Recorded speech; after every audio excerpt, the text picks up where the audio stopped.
To meeting number 2 of the House of Commons Standing Committee on Foreign Affairs and International Development. Pursuant to the order of reference of October 22nd, 2020, the committee will proceed to a briefing on the situation in Nagorno-Karabakh. La réunion d'aujourd'hui se déroule. Today's meeting is hybrid in accordance with the order adopted in the House on the 23rd of September 2020. Our deliberations will be available on the House of Commons website.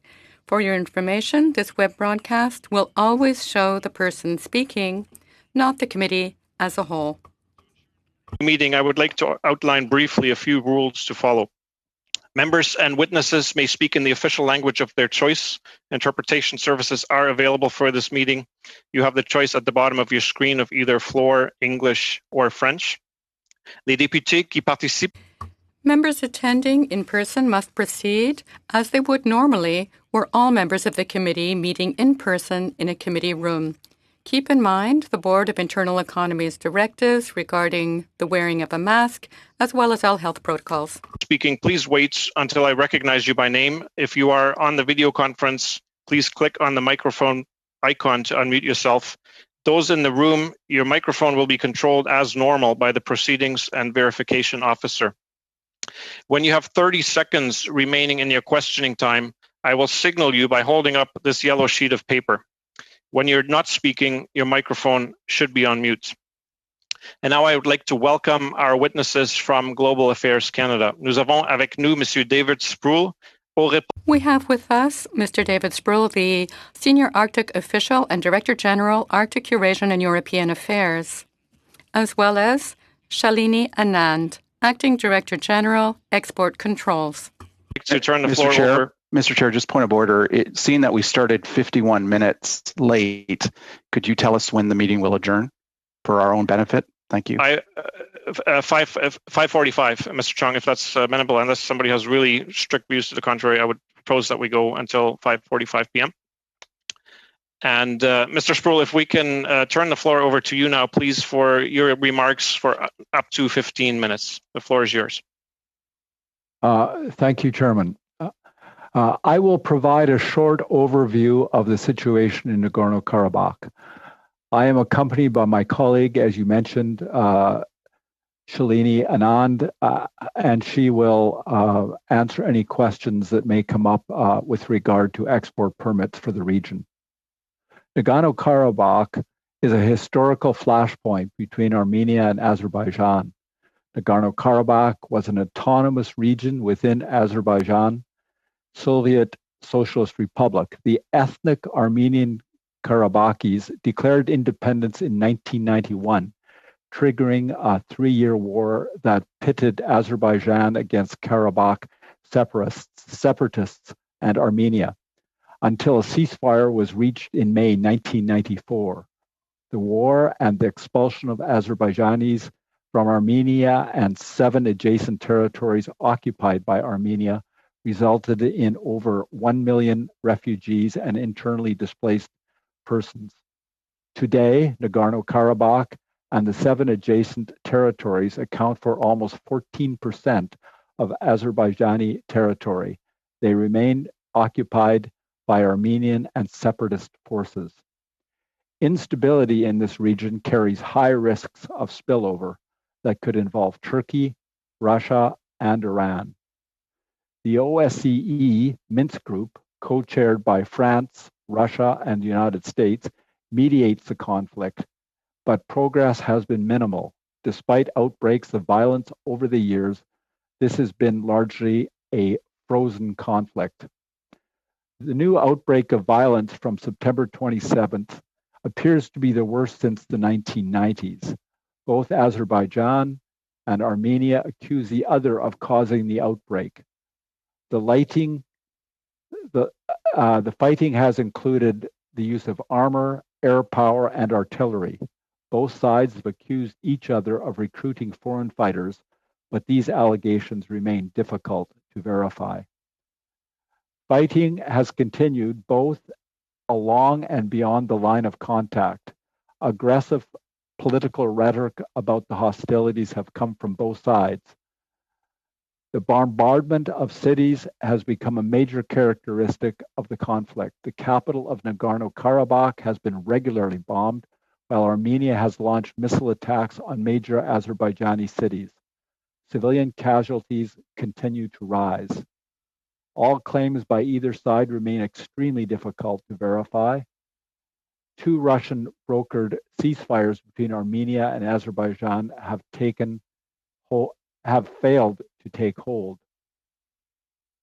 Armenia and Azerbaijan maintain mutually exclusive negotiating positions around the modalities for determining the final status of Nagorno-Karabakh, making reaching a consensus very difficult.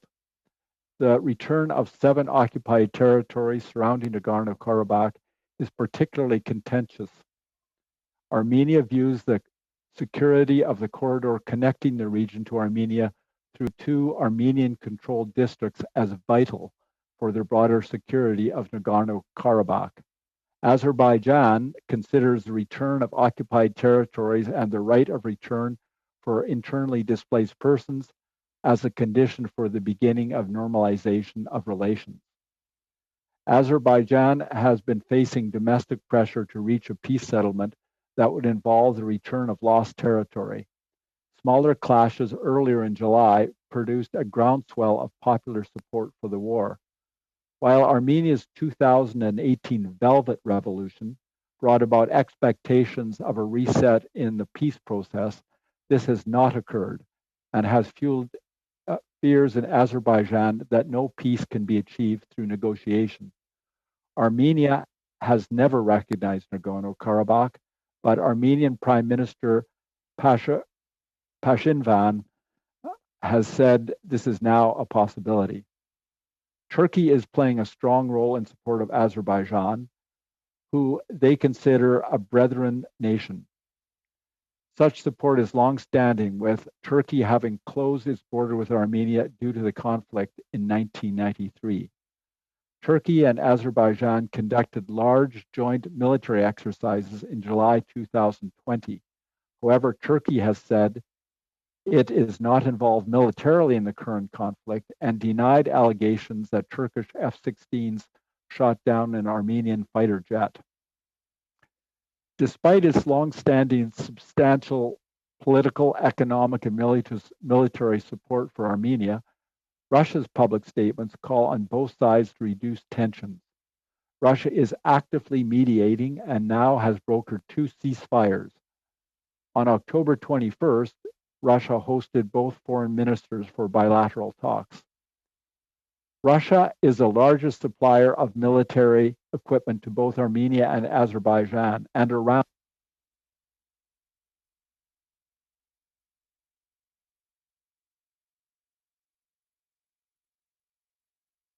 Point of order, Mr. Chair. I can't hear anything. Yes, Mr. Chong, we seem to have lost the audio to Mr. Sproul. If we could just ask IT to see if they can restore it.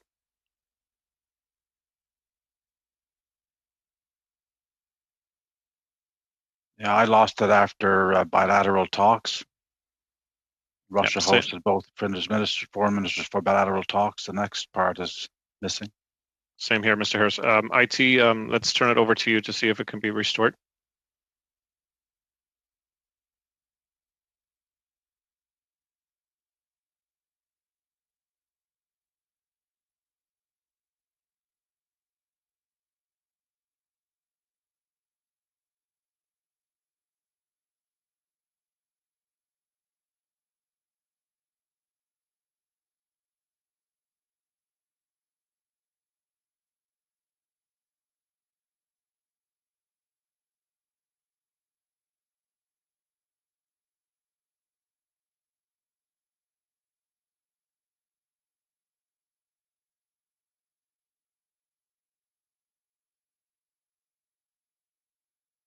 Okay, I'm advised that IT is in contact with Mr. Sproul and is attempting to restore the connection.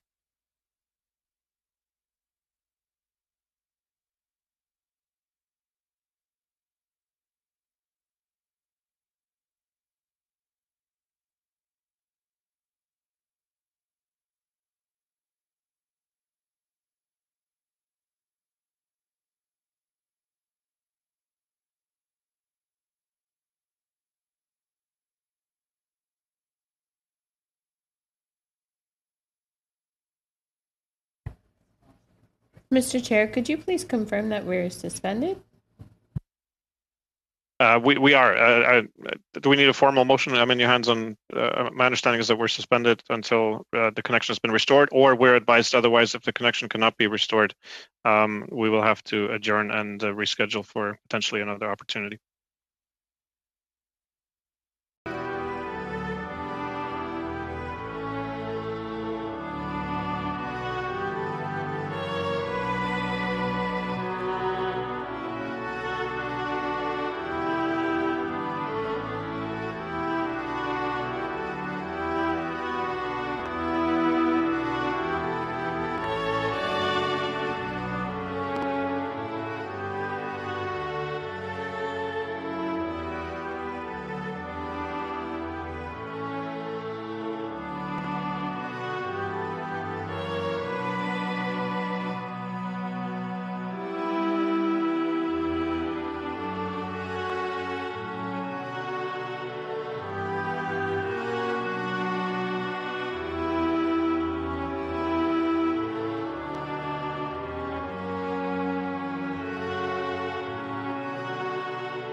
Thank you. Despite its long-standing substantial political, economic, and military support to Armenia, Russia's public statements call on both sides to reduce tensions. Russia is actively mediating and has now brokered 2 ceasefires, neither of which has held. On October 21st, Russia hosted both foreign ministers for further bilateral talks. Russia is the largest supplier of military equipment to both Armenia and Azerbaijan and has around 3,000 troops stationed at a base near Yerevan in Armenia. The Collective Treaty Security Organization led by Russia, of which Armenia is a member, could be used to justify Russia's entry into the conflict. However, Russia has stated that the CSTO provisions only apply to Armenia, not to Nagorno-Karabakh. Canada's position on the Nagorno-Karabakh situation is long-standing and emphasizes the principles of non-use of force, territorial integrity, and self-determination. While Canada recognizes Azerbaijan's territorial integrity, we do not prejudge the form of a future settlement. Canada fully supports the efforts of the OSCE Minsk group.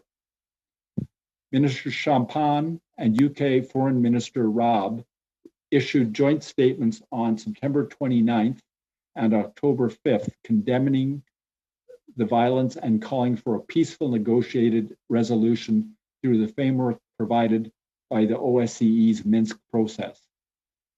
In 2019, Turkey was Canada's third largest non-US export destination for military goods and technology, receiving approximately $151.4 million in Canadian military exports, accounting for approximately 4.03% of the total value of non-US military exports.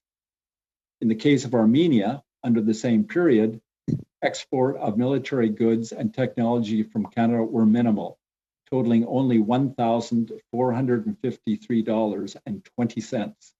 As for Azerbaijan, we need to go back to 2017 to see the latest Canadian export of military goods and technology for a value of $50,016. On October 5th, 2020, Minister Champagne released a statement announcing the suspension of export permits to Turkey relevant to Nagorno-Karabakh and the conflict.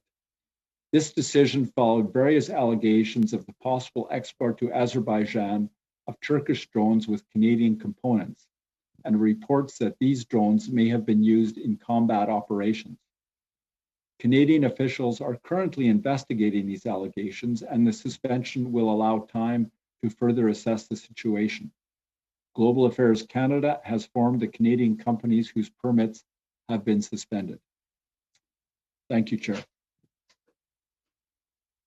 Thank you very much, Mr. Sproul. That leaves us a bit more time for questioning than we may have anticipated. Let's go to our first round of questions now, and I will pass the floor to Mr. Chung for 6 minutes, please. Thank you, Mr. Chair. My questions are for Madame Anand in particular, and focus on the export of Canadian military-made equipment to Turkey. In October last year, the government banned all military exports to Turkey in conjunction with some NATO allies, and the reason given was, quote, in light of its military actions in northeastern Syria, end quote. Did the reference to those, quote, military actions, end quote, involve drones?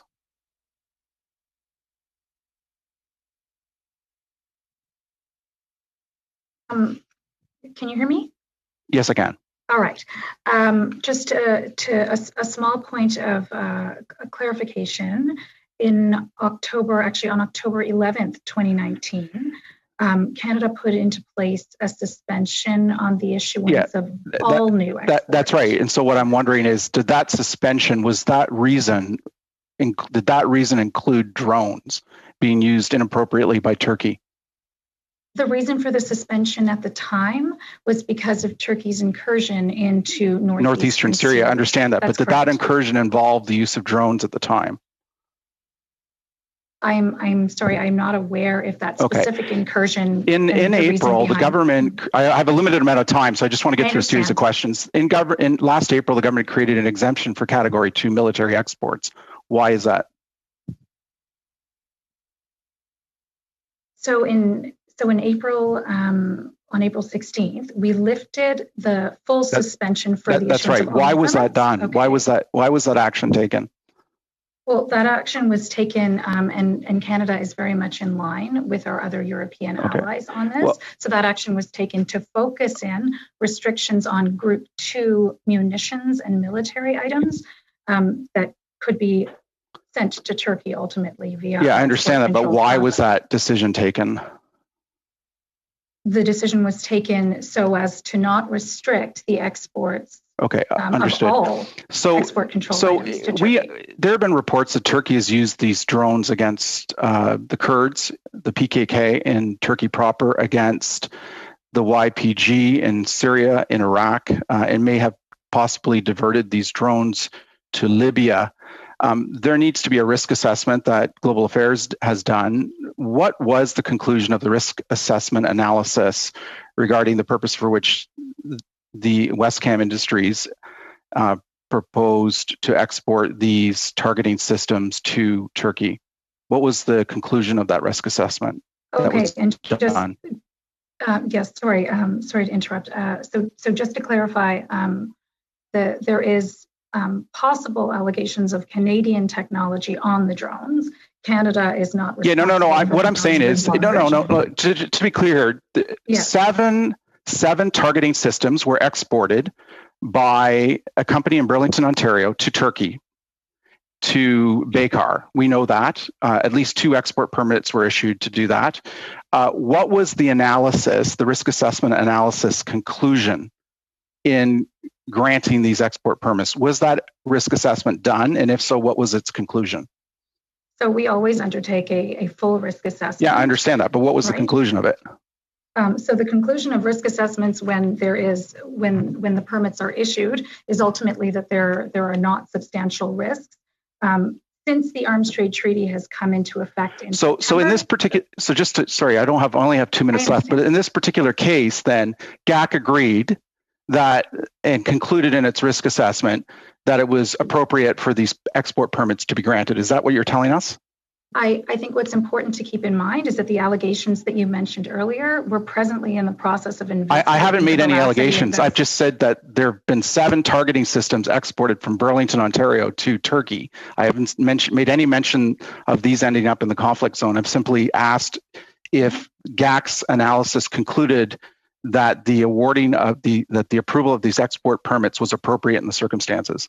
And I've explained to you in general terms, of course, that we go through an arms trade treaty evaluation process since the arms trade treaty came into effect. And so any permits, generally speaking, would have to go through that evaluation. I can't comment on the details of any specific permits because of commercial confidentiality reasons. I understand that. But the reason why I ask is that we know that Baykar lobbied PCO in February, and that in the same month, L3 Harris Westcam also lobbied Minister Champagne's office. We know that the Prime Minister and President Erdogan spoke in April, and it was publicly reported that Prime Minister Trudeau committed to take steps to address Turkish concerns regarding Canadian military exports to Turkey. So another question is, was there any direction from the Prime Minister's office or Minister Champagne's office to approve these export permits? Again, I'm not in a position to discuss specific export permits for specific companies. Well, can you tell us then how many export permits were approved in the springtime? I've actually asked that question as well, and unfortunately, I'm not in a position to reveal numbers of export permits. We know that at least 2 export permits have been granted. We hear that over a dozen have been granted. We would like to know how many export permits have been granted and the details of those export permits. So if the department could give to the clerk of the committee in the near future that information, that would be helpful for the committee's work. Understood. We'll endeavor to come back. Thank you. Mr. Chung, I think that's your time. Thank you very much. Next on the speakers list for 6 minutes, I have Dr. Fry. Thank you very much, Mr. Chair. I think, as I understand, any arms treaties, any arms sales has to fall under the treaty negotiated with the NATO members. So I think that it isn't Canada acting on its own. Canada is complying, hopefully, with the treaty agreements on arms sales. So I think that that's fair. Some of the things I understand you cannot tell us because they are under security lockdown. We can't hear some things in a public meeting that are secure issues. Now, I just wanted to move on and maybe ask Mr. Sproul some questions. Yesterday, on Wednesday, there was a European message that, in fact, the Armenian Prime Minister has declared that they are beyond the ability to negotiate to settle conflict. In other words, he drew a line in the sand and he's asking for volunteers to join an Armenian militia. So I wanted to know how true that is. Secondly, you spoke very well of the Turkey and Azerbaijan friendship, but it is my understanding that there are bilateral agreements specifically between Russia and Armenia. Now, how is that affecting what is going on with Russia being the honest broker? And I know that there are three co-chairs for the Minsk group. One is Russia, one is France, and one is United States. And I think the question for me then is, do you believe in your best estimation that given what the Armenian Prime Minister said on Wednesday, given that he is asking people to join militia, do you really believe that the Minsk process will take place? Do you really believe there's an opportunity to start peace talks? Do you believe there's good faith on the part of Russia, on the part of Turkey, and on the part of Armenia and Azerbaijan? Well, the two of them, there is no good faith. But on the part of these two larger countries, Turkey and Russia. Well, thank you. There are a number of questions. Let me try and answer those in turn. Insofar as the security agreement between Russia and Armenia, it has come up for discussion. There has been consideration of whether or not there is an obligation on Russia's part vis-a-vis Armenia. I think the determination has been from the Russia side that it applies to incursions on Armenian soil, but not necessarily soil of Nagorno-Karabakh. And that certainly assists Russia in playing a mediating role in terms of this conflict.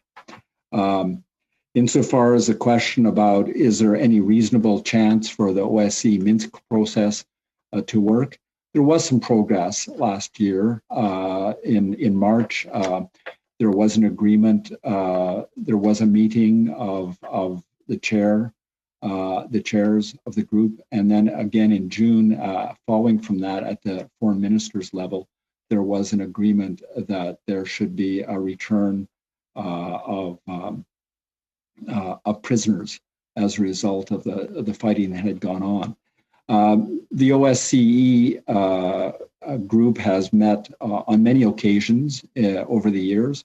It hasn't effectively brought a peace settlement in terms of of things, but it is our strong view that it is the best process to address the issue. And should be utilized. The difficulty. I agree. Thank you, Mr. Sproul. I agree that it is the best process. I think most OSCE members believe that that's the best process. The point is, and the question I asked was with the Armenian PM 2 days ago, putting up his flag and saying, hey, there is no reasonable way that we're going back to the table, and people of my country, will you join the militia? I think that may be a spoiler there. I also think that there may be, and again, I'm getting this through the OSCE backdoor, that there is a feeling that Russia is trying to build this, even though it says it isn't, into a face-off with Turkey and a face-off by extension to NATO, and that there is a bit of a trouble brewing there that's underscoring the problem, and that actually lets Russia and possibly Turkey not act in good faith at all, even though they say that they are. Well, up until this time, Russia has acted in a very positive manner in terms of trying to bring the two sides. Jusqu'ici, la Russie a agi de façon fort positive. it worked out ceasefires on 2 different occasions. Unfortunately, those failed. It has spoken to the foreign ministers of both countries as well as their heads of government. So it is actively working. Now, Russia, of course, has a very activist foreign policy, and so has Turkey. And they have been able to sort out some of their difficulties, most of their difficulties, in dialogues between their heads of government, Mr.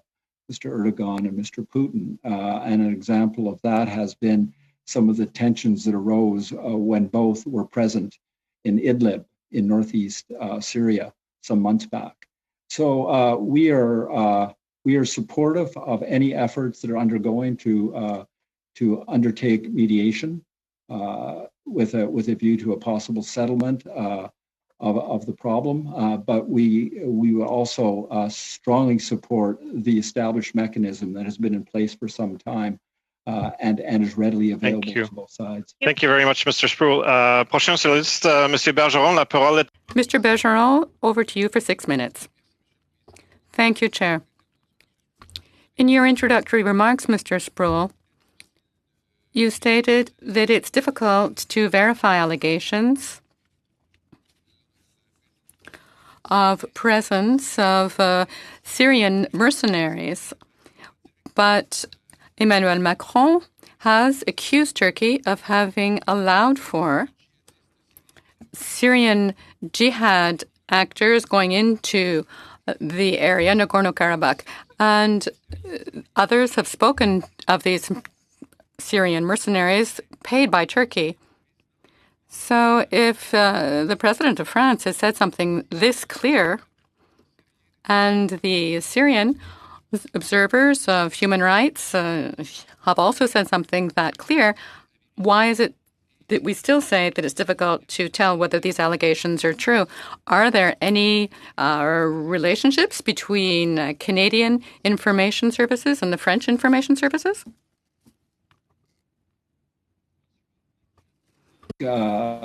For France and about their information or where it comes from, I'm not aware. What we would like to see is more of an opportunity to monitor the situation on the ground. Unfortunately, due to the conflict, as well as the COVID situation, most OSCE monitors are all OSCE monitors who are normally there to look into these kinds of allegations are not present, and therefore it's very difficult to verify allegations such as that. Y a-t-il pas de... But isn't there any link between Canadian information services and the French as well in order to validate what has allowed the French president to speak as he has?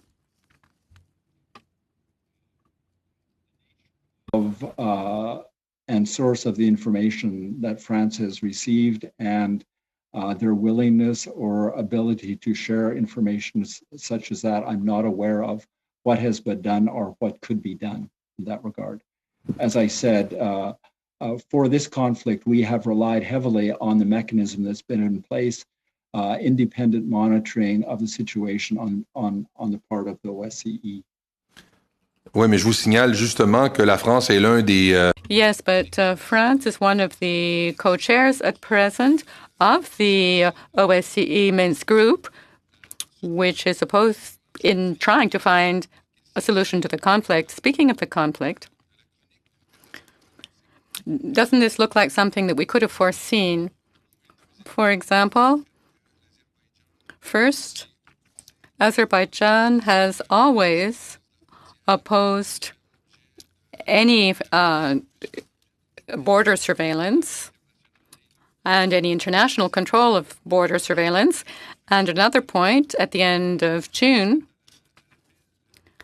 after the Secretary General of the United Nations, Antonio Guterres, asked for a type of planetary ceasefire during the COVID crisis, following Malaysia's link, 176 states at the UN backed that request for a global ceasefire.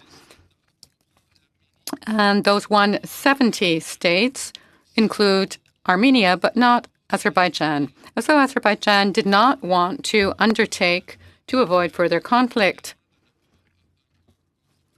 to avoid launching any military incursions, whereas a couple of weeks before August and July and August, and then, well, indeed in September, conflict did break out in the region.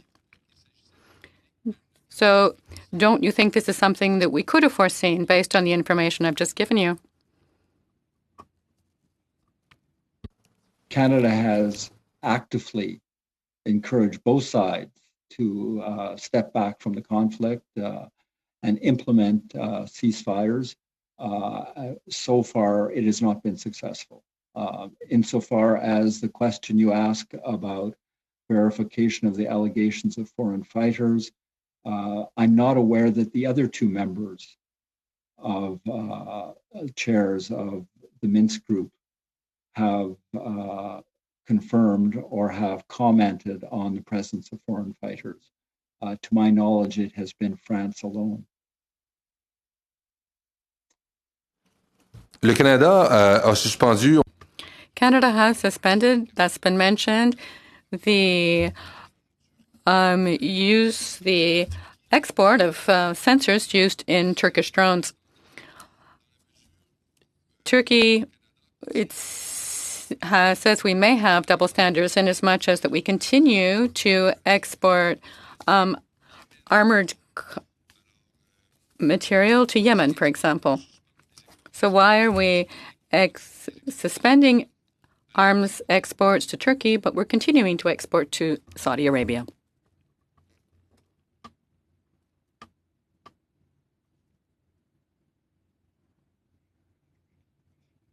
My colleague.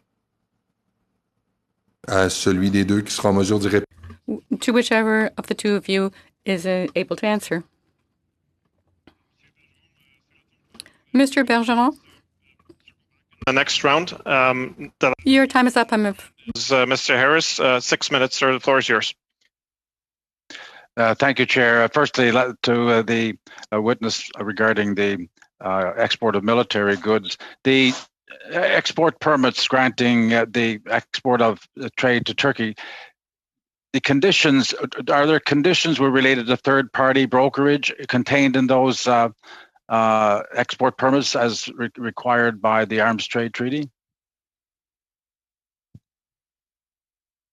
Mr. Chair, I'm not entirely sure that I understand the question, but I will attempt to answer what I understand. If I may clarify that the Arms Trade Treaty talks about brokerage, yes, end user obligations and trade to third parties. The export permits granted to Turkey last April, do they include provisions with respect to third party trade? I can't speak about individual export permits that have or have not been granted because of commercial confidentiality. I can say that generally, any export permits applications that we receive because of the Arms Trade Treaty are reviewed against Arms Trade Treaty criteria. Tell me specifically whether the provisions that are applied to Turkey affect them, the end user of those, say it's wherever it goes. Is that included in that? Are there restrictions on that, in other words? Yes or no? I'm sorry, I will just clarify that brokering permits are a separate category of permits, but they are also subject. Were any of those granted to Turkey as well? Again, I can't comment on individual permits, but I can say that brokering permits also go through the. I don't ask for any particular permits. Since April, have any permits been granted to Turkey involving brokerage? I'm sorry, because of commercial confidentiality, we don't comment on permits that may or may not have been granted. I can look into what we may be able to provide. We obviously need to know more information about Canada's trade, clearly. There was a panel of experts talked about in April to reflect on Canada's compliance with the International Trade Treaty. Has that been appointed yet? The panel has not been appointed. I can give you a little bit more information about that panel. Well, if it hasn't been appointed, I just want to know when it's going to be appointed, when it will get to work. If you don't know the answer to that question, that's fine. We'll have to ask someone else. Yes, we are working to establish the panel, its mandate and membership as well. It will be, as you pointed out, responsible for evaluating permits. Thank you. We will wait to hear when the panel is formed. I think I only have a couple of minutes here, and I'd like to speak to your colleague.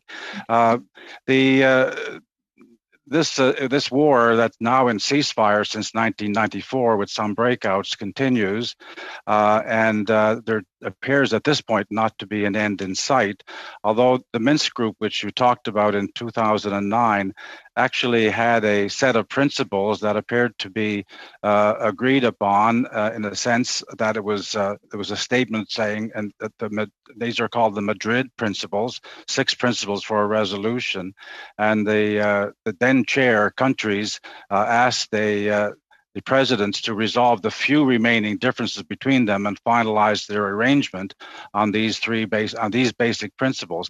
These are based on the non-use of force, territorial integrity, and equal rights and self-determination of peoples, which Minister Champagne talked about recently. Is there any hope, do you think, sir, for the Madrid principles and the OSCE approach to be effective in this situation, despite the stands being taken by both countries right now? Yes, I am very hopeful. I think that they both will recognize, and certainly their populations about the great costs of the conflict ongoing. Most of the time, since for the last 20 years, there has been a cessation of hostilities, and after every breakout in the past, we have reverted back to that cessation, and much of the time it has been after negotiations and in conjunction with work of the Minsk group. So we are certainly hopeful that this will happen again. Sir, one question that you mentioned in your briefing that there were approximately over a million refugees and internally displaced persons as a result of the war up until the ceasefire in 1994. Could you tell me the status of those individuals currently and since 1994?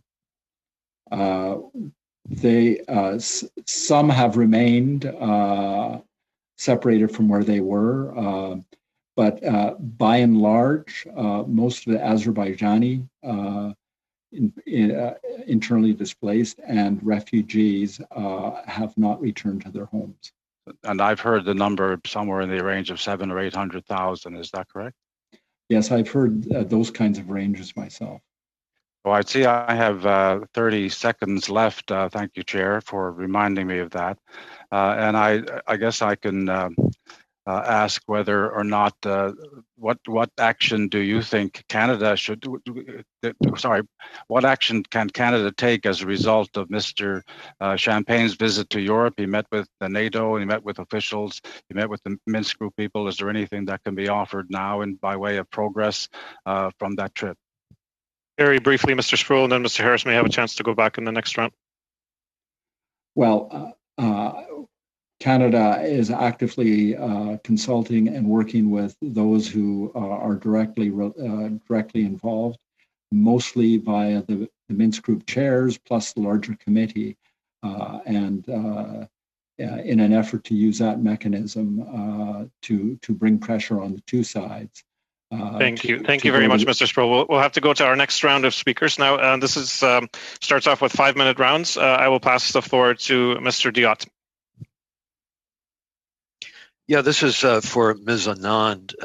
Basically, pretty straightforward question. I just wondered why Canada allowed the export of 7 airstrike targeting devices to Turkey this May, despite the arms embargo. Not listening to the answer, are you? Excuse me, I'm not talking to you, Ms. Fry. Well, I can't comment on any individual export permits. What I can say is that in April, of this year, of 2020, Canada, I guess, reduced the restrictions on Turkey. In October of 2019, Canada put in place a suspension on the issuance of all new export permits to Turkey. Presently, and since April, restrictions continue to apply to Group 2 military exports, military and munitions items exports to Turkey.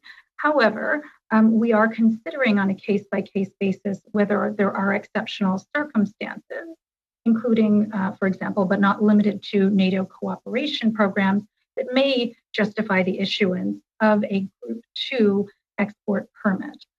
So that in general terms is our export controls policy towards Turkey, and that's what's changed since April. But again, I cannot comment on individual export permits for commercial confidentiality reasons. And that's, many of these stories have been in the Globe and Mail and lots of other papers, so it's not like it's a state secret, obviously. Do you think that Canada is in violation of its international commitments, such as the Wassenaar arrangement? What I can say is that in the fall in September specifically of 2019, Canada acceded to the Arms Trade Treaty, and we assess all export permit applications as relevant against that and against our Domestic Export and Imports Permits Act to ensure that we are compliant with those requirements before issuing any export permits.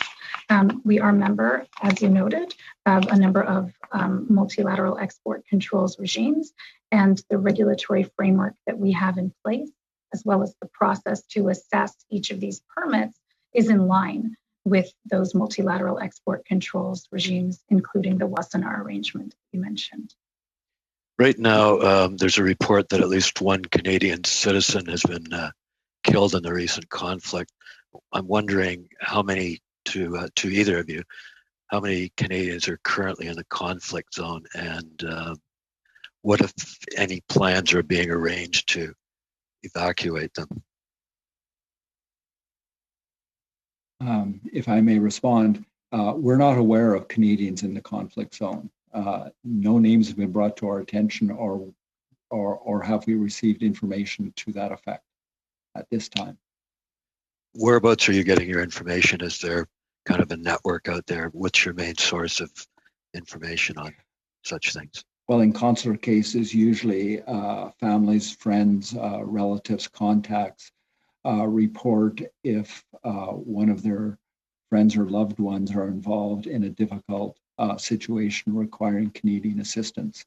To my knowledge, we haven't had any of those reports. How well prepared would the local governments, international organizations, NGOs, and communities, how well prepared are they to deal with an estimated 140,000 people currently displaced by this conflict, especially considering that we're in the middle of a global pandemic? Well, sir, you're quite right. The COVID situation has made everything more difficult in terms of operations within Nagorno-Karabakh, but I am pleased to say that Canada has just announced $350,000 to the International Committee for the Red Cross to assist those who have been affected by the hostilities. And the impact, of course, is quite severe in terms of the living conditions they face, having to leave their homes, and the risks that they are under. Mr. Diot, thanks very much. That's your time. Our next questioner is Ms. Sahota, please, for 5 minutes.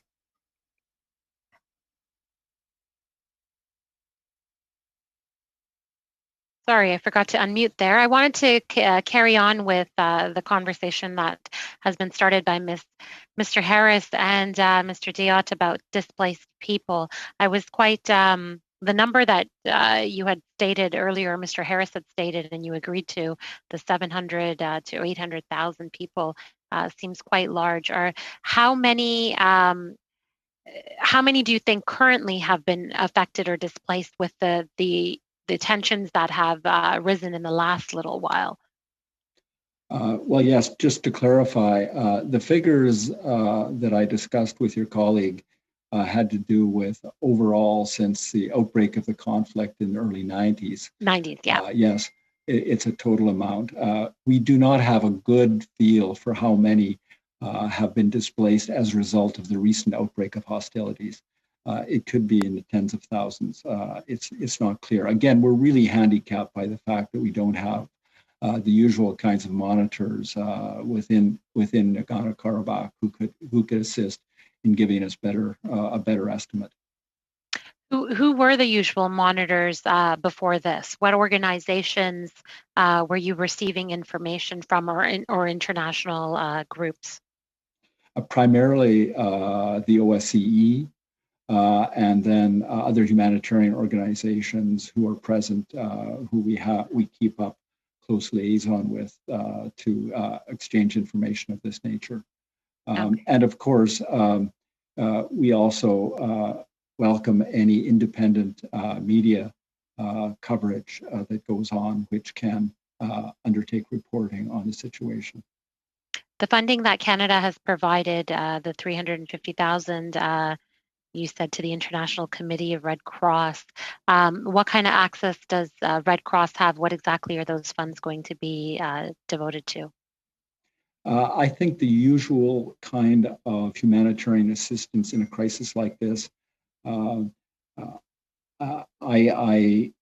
would presume it would be things like clothing, foodstuffs, shelter, safe passage, those sorts of things, real immediate needs that you find in any conflict, crisis, or humanitarian disaster of this nature. In terms of the talks, we've heard that the Prime Minister and our Foreign Affairs Minister has had talks with a few countries. What about, I would like to hear a little bit more about the talks that have happened with our European partners and the EU. What is their feel? What role is the international community wishing to play in this dispute? And the U.S. hasn't really been referred to at all in this conversation. If you could shed some light as to their thinking on this conflict. Our minister has been in close touch with the very key players, countries which have an influence on the situation. Of course, he has been in touch with his counterpart, his Turkish counterpart. The Prime Minister has been in touch with Mr. Erdogan, President of Turkey. He has also been in touch with the Armenian Prime Minister and expressed our concerns and our views about the situation. And he has urged, as have all members of the OSCE Minsk group, the chairman, about the importance of utilizing the OSCE, and offered their help in terms of their ongoing assistance in terms of mediating the crisis. As far as the United States is concerned, you will know that they are one of the members of one of the chairs of the OSCE Minsk group, and therefore have been quite active with the other two countries which are part of that. Tomorrow, Secretary Pompeo is hosting a meeting in Washington of the foreign ministers of Azerbaijan and Armenia to try and resolve some of the immediate issues with an eye towards a more long-term solution. And I'm sure that they will discuss utilizing fully the OSCE process as well. Have there been any discussions between Azerbaijan and Canadian officials? Yes, we're in touch. We use our embassies to get in touch, find out about the situation, understand the positions that Azerbaijan has taken, get a fuller picture. My apologies, Mr. Spruill. I'll have to cut you off here. Merci beaucoup, Madame Sahota. Maintenant, je passerai la parole à Monsieur Bergeron pour 2 minutes. Monsieur Bergeron, 2 minutes, please. Yes, while talking about contacts between Canada and Azerbaijan, I believe that these two countries are co-organizers of an assembly. I understand.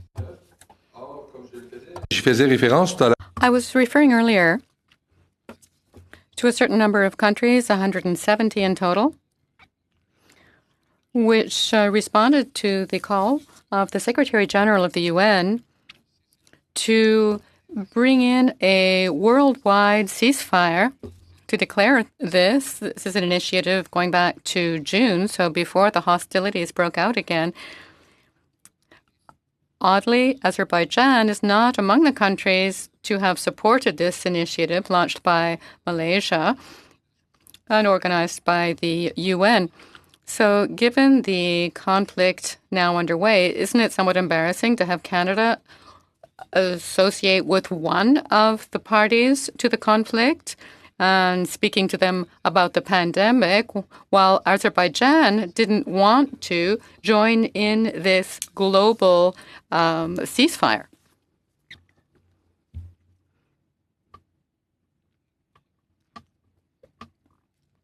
Of which implies that Canada is siding with Azerbaijan in terms of the current conflict. Canada's interactions with Azerbaijan is in an effort to encourage it to cease hostilities, seek a peaceful and negotiated settlement, and to try and resolve the issue peacefully. Conflict will not resolve the situation. And much of our interaction, of course, is in an effort to understand the situation from the Azerbaijani side, and of course, we are actively engaged with our with officials from Armenia and at the political level in terms of understanding the situation from their point of view and getting a better grasp of what's happening on the ground, and of course, encouraging them in the directions that we encourage both parties to go, which is to find a negotiated settlement for this ongoing problem. Thank you very much. Merci, Monsieur Le Bergeron. This is perfectly timed. We have one more speaker, Mr. Harris. The floor is yours for 2.5 minutes, please. Thank you, Chair. And if I can go back to some comments you made, Mr. Spruill, about the knowledge, or the lack of knowledge on the ground, and working with Armenia and Azerbaijan. You mentioned the use of embassies. Do we have either an embassy, or I don't think we have an embassy, or a diplomatic mission to either Azerbaijan or Armenia? And if so, where are they located? And does this have any effect on our ability to know what's going on, or even provide some assistance in trying to reduce the conflict? No, we do not have resident missions in either of those countries. Azerbaijan, we look after our interests there from our mission in Ankara. And insofar as Armenia is concerned, our mission in Moscow. And how does that affect our ability to, as you say, know what's going on, or be able to influence or assist in helping to find a solution? Well, it's always easier to undertake this kind of work if we have a resident mission. Oh, I understand that. But what we do is we ensure that the contacts and the communications with the host government are frequent. We have visits. We have our contacts and our networks which continue. These are all information gathering methods that we've been able to undertake. And of course, we undertake some of that work here from headquarters with the representatives accredited to Canada. Have you an assessment of the humanitarian difficulties there now? I understand we've heard reports today that even some of the medical personnel who are dealing with those wounded are themselves affected by COVID. Is there some overall assessment? Has it been done? And can you tell us about it? Well, we will continue to get in touch with humanitarian organizations such as ICRC and those who do have some sort of eyes on the ground, and they're minimal, of course, to find out. We also will liaise carefully with many of our like-minded countries who do have missions in those countries, who usually are very active and supportive of our efforts to find information and to assess the situation as it evolves. Thank you very much, Mr. Sproul. Mr. Harris, thank you. Mr. Sproul and Ms. Anand, we'd like to thank you for your presence here today. We've gone a bit past our scheduled time, but this extended partial second round has allowed each party to ask an additional set of questions. My thanks to all my colleagues for their indulgence, and also to our team for trying so hard to keep us connected. These are not easy times with respect to technology, but we will find our way forward and solve challenges. And with that, with my thanks, we stand adjourned until our next session. Thank you so much.